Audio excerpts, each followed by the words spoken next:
अस्सलाम वालेकुम मेरे भाइयों। आज जुम्मा के अचने वजह से मैं बोला नमाज़ पढ़ के लेना जरा नमाज़ को गया। ये देखो अपनी जुम्मा की वजह से कैसा मस्जिद भरी ले। उसके बाद मैं अरमान शेठ का फ़ोन आया करके अरमान शेठ पास जाना बोला।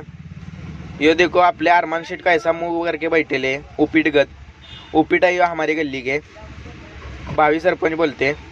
उसके बाद मैं अरमान शेठ को एक गन्ना खाने से लगा करके ये देखो कैसा गन्ना लेके चले ले। देखो आज न्यू स्टाइल में गन्ना छुल के दिखाने वाले अरमान शेठ। उसके बाद में जरा कृष्णा नाके पर से आके जाना बोला। देखो ये गाड़ियाँ कैसी भिरकती चली ले।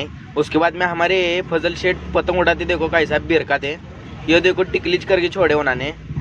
मुझे फजल भाई का दोपहर को फ़ोन आया था कि आपले को पतंग उड़ाने जाने का है। मैं करके मैं बोला क्या विषय जाता नहीं पतंग उड़ाएंगे। ये देखो आपले प्लेयरा कैसे थांबेले उपिट के मुआ करके देखने वास्ते नुसता पतंग तो उड़ाने आता नहीं इनको। दोस्तों जरा कैमरे की क्वालिटी जरा समझ के लो। तो आज के वास्ते इतना वीडियो बस बोला। मिलते हैं नेक्स्ट वीडियो में। अस्सलाम वालेकुम।